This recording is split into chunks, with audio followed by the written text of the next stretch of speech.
So let us solve four more theorems of quadrilaterals and in which we are dealing with properties of parallelograms. So here we are having four more theorems of parallelograms. So 8.5 theorem in your NCERT textbook. In a quadrilateral, each pair of opposites angle is equal, then it is a parallelogram. तो बच्चों दिया है आपको कि एक quadrilateral है, उसके अंदर अपोजिट जो एंगल्स है उनका जो पेयर है they are equal and we need to prove क्या इट इज अ पैरेललोग्राम. तो पैरेललोग्राम प्रूव करने के लिए आपको क्या करना है, you need to prove opposite sides are parallel, that's it. अगर आपने अपोजिट साइड्स को पैरेलल प्रूव कर दिया तो आपका काम हो जाएगा. तो इसके लिए आप क्या करेंगे, यू कैन सी कि गिवन क्या है, देखिए given ABCD is a parallelogram in which angle A equal to angle C, angle B equal to angle D, right? A और C equal हैं, B और D भी equal हैं, but you know that A plus B plus C plus D equals to 360. इसका भी use करेंगे, previous video lesson में मैंने करवाया है. This is the angle sum property of quadrilateral. But अब सब A और C इक्वल हैं तो A plus B plus C की जगह आप लिखिए A plus D की जगह लिखिए आप B 360. Then A plus A 2A, B plus B 2B. तो 2 कॉमन ले लेते हैं इक्वल्स टू 360. So 2 से डिवाइड करेंगे तो angle A plus angle B is 360 by 2 180 degree. मतलब A और B का जो सम है वो आपने प्रूव कर दिया 180 डिग्री. तो अगर आपको याद हो कि दो लाइनें हैं मेरे पास AD और BC और AB क्या है, एक ट्रांसवर्सल है, हमने ऐसा पढ़ा था. देखिए ये दो लाइनें हैं ऐसे और ये ट्रांसवर्सल है, ठीक है. तो अगर आप क्या करते थे, ये same side of transversal, same side of transversal जैसे हम बोलते थे को interior angles, allied angles, consecutive angles, अगर ये आपके क्या हो जाए, इनका सम 180 और if they are supplementary that these two lines are parallel. तो यहां पर भी ऐसा ही हो रहा है. ये देखिए A और B, तो A प्लस B 180 है, मतलब को इंटीरियर एंगल्स आर सप्लीमेंट्री हैं. तो देन AD पैरेलल BC, तो AD पैरेलल क्या हो गया BC. सिमिलरली अगर आप A और D को 180 प्रूव कर दें, A और D को 180 प्रूव कर दें तो आपका क्या हो जाएगा AB parallel CD. Then ABCD is a parallelogram. Right? 8.6.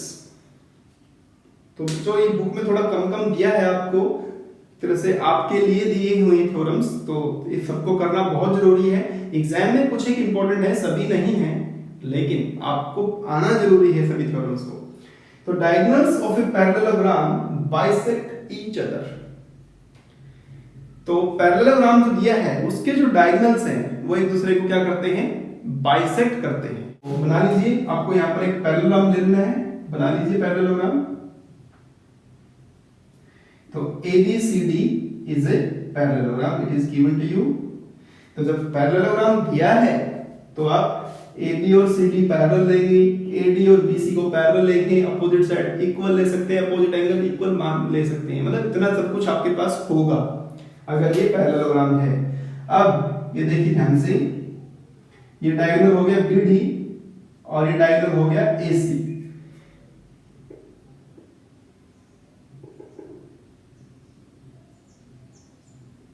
And they intersect at O. Diagonals intersect at O. Intersect but आपको बाइसेक्ट प्रूव करना है, मतलब आपको प्रूव करना है कि AO OC इक्वल होगा और DO और OB इक्वल होगा. प्रूव करना है, मैंने मार्क किया इसका मतलब इक्वल नहीं है, प्रूव करना है. तो कोई बड़ी बात नहीं बच्चों. इस ट्रायंगल को और इस ट्रायंगल को कॉन्ग्रुएंट दिया. कॉन्ग्रुएंट दिखाने से काम हो जाएगा आपका। तो कॉन्ग्रुएंट कैसे दिखाओगे, क्योंकि पैरेललोग्राम तो दिया ही है आपको, पैरेललोग्राम तो दिया है ना आपको। तो आप क्या करें, in triangle AOB and triangle COD पे काम करेंगे, ठीक है, क्योंकि ये पैरेललोग्राम है तो ये वाला एंगल इसके इक्वल होगा। इसका नाम 1 रख दो, इसका नाम 2 रख दो। तो AOB में एंगल 1 और COD में एंगल 2 इक्वल हो गए। फिर AOB में 3 ले लो, इसको 4 ले लो, तो 3 और 4 भी इक्वल होंगे। क्यों होंगे, ऑल्टरनेट एंगल्स, ऑल्टरनेट। अच्छा, आप कहेंगे सर कि ये वर्टिकली ऑपोजिट है तो ये भी इक्वल हो गए, तो तीनों एंगल दोनों ट्रायंगल्स के इक्वल है, तो कॉन्ग्रुएंट जरूरी नहीं है कि वो कॉन्ग्रुएंट हो जाएंगे, ठीक है ना। तीनों एंगल का कोई क्राइटेरिया नहीं है। हाँ, साइड का तो है ना, AB इक्वल टू CD, क्यों, गिवन है। कहाँ गिवन है, क्योंकि ये पैरेललोग्राम है तो ये भी गिवन है। तो triangle AOB is congruent to triangle COD, side angle congruency rule. बिना 7 चैप्टर के आप 8 चैप्टर के बारे में सोच भी नहीं सकते, नेवर। 7 चैप्टर अच्छे से जरूर कर लें। तो AOB एंड COD क्या हो गए, कॉन्ग्रुएंट ASA रूल से। बस फिर क्या था, OA equals to OC, OB equals to OD, CBCD। Next is the converse of this theorem 8.6. So we are having, if the diagonals of a quadrilateral bisect each other, अब quadrilateral है उसके diagonal bisect करते हैं तो वो एक parallelogram है। तो these are the formulas, results जो क्वेश्चन सॉल्व करने में आपकी हेल्प करेंगे। मतलब अब अगर आपको अपोजिट एंगल्स के बारे में कुछ नहीं पता, साइड्स के बारे में कुछ नहीं पता, लेकिन किसी क्वाड्रिलेटरल में आपको पता है कि उसके जो डायगोनल्स हैं एक दूसरे को क्या करते हैं, बाइसेक्ट करते हैं, तो वो एक पैरेललोग्राम होगा। तो इसको भी प्रूव करेंगे। तो आप ABCD क्या ले ले डायगोनल। ABCD एक क्वाड्रिलेटरल आपने लिया ABCD,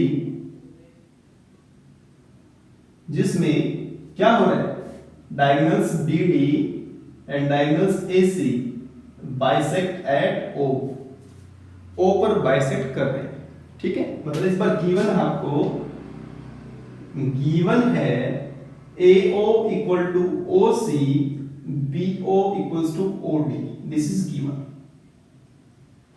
ठीक है। और प्रूव करना है ABCD इज अ पैरेललोग्राम। तो पैरेललोग्राम के लिए बस जैसे इसमें क्या, लाइंस को पैरेलल दिखा दो, AB पैरेलल CD, कोई बात नहीं। फिर आप क्या करें, ये ट्रायंगल पकड़ लो AOB, in triangle AOB and triangle COD, इसमें आपको सब कुछ दिया है, ये इसके इक्वल, ये इसके इक्वल, और ये बीच में angle vertically opposite. So AO equals to OC given, ठीक है। BO equals to OD given, ये 1 मान लो, इसको 2 मान लो, angle 1 equals to angle 2, vertically opposite, vertically opposite. तो क्या हुआ, तो दो ट्रायंगल हो गए congruent. So triangle AOB is congruent to triangle COD, side angle side congruence rule. Criteria आपको याद होना जरूरी है कि दो साइड्स हैं और इंक्लूडेड एंगल है इस पर। देन यहां पर लिखिए 3, यहां लिखिए 4, angles 3 equals to angle 4, alternate angle, right. तो 3 और 4 क्या हो गए, इक्वल, ऑल्टरनेट एंगल इक्वल है, तो जो साइड हैं कैसी हैं, पैरेलल हैं। देन AB पैरेलल CD, तो अगर एक सिमिलरली अगर आप इन दोनों को यूज करते तो AD पैरेलल BC होता। Then ABCD is a parallelogram. In the last theorem 8.8 of your NCERT textbook, a quadrilateral is a parallelogram if a pair of opposite sides is equal and parallel. बस अगर आप सिर्फ एक pair को equal और parallel भी बता देंगे तब भी वो पैरेललोग्राम हो जाएगा। मतलब अगर आपके पास ये क्वाड्रिलेटरल है और आप सिर्फ बता दें कि ये साइड और ये साइड इक्वल हैं, पैरेलल भी हैं, पैरेलल भी हैं, सिर्फ ये एक पेयर को बता दो सिर्फ इक्वल और पैरेलल, दूसरे की बताने की जरूरत ही नहीं है, तो भी क्या हो जाएगा पैरेललोग्राम। आप कहेंगे सर क्यों, अभी प्रूव करते हैं इस चीज को। तो ABCD इज अ क्वाड्रिलेटरल, तो गिवन लिखेंगे ABCD is a quadrilateral in which AB parallel CD and AB equal CD। ठीक है, कोई बात नहीं, हो गया। ठीक है, एक डायगोनल, ये बहुत हेल्पफुल आपके लिए डायगोनल जो ड्रॉ कर रहे हैं बार बार, it is very very helpful from the first theorem to the last, यही चीज चलती आ रही है। तो क्या है ये, आपने क्या करा, कंस्ट्रक्शन में लिख सकते हैं इसे आप, कंस्ट्रक्शन ज्वाइन BD। ठीक है, अब क्योंकि ये आपको क्या दिया है, पैरेलल दिया है, तो ये एंगल और ये एंगल क्या हो गया, इक्वल हो गया। बस तो लीजिए आप AB equals to CD, number 1 given. ठीक है, AB इक्वल्स टू CD, फिर एक एंगल 1 इक्वल्स टू 2,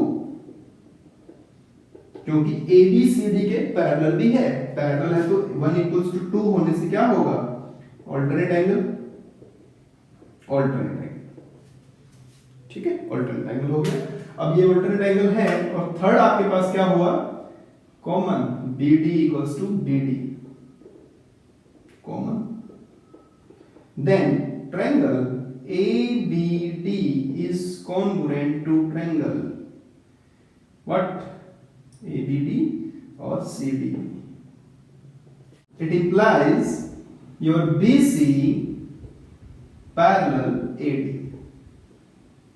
तो BC और AD क्या हो गए, पैरेलल हो गए, यानी BC parallel AD and these two are parallel given to you, then ABCD is a parallelogram। So these are the 4 more theorems। So in 2 video lessons I covered 8 theorems। So पहला इनको अच्छे से करें and after this we will start our exercise 8.1।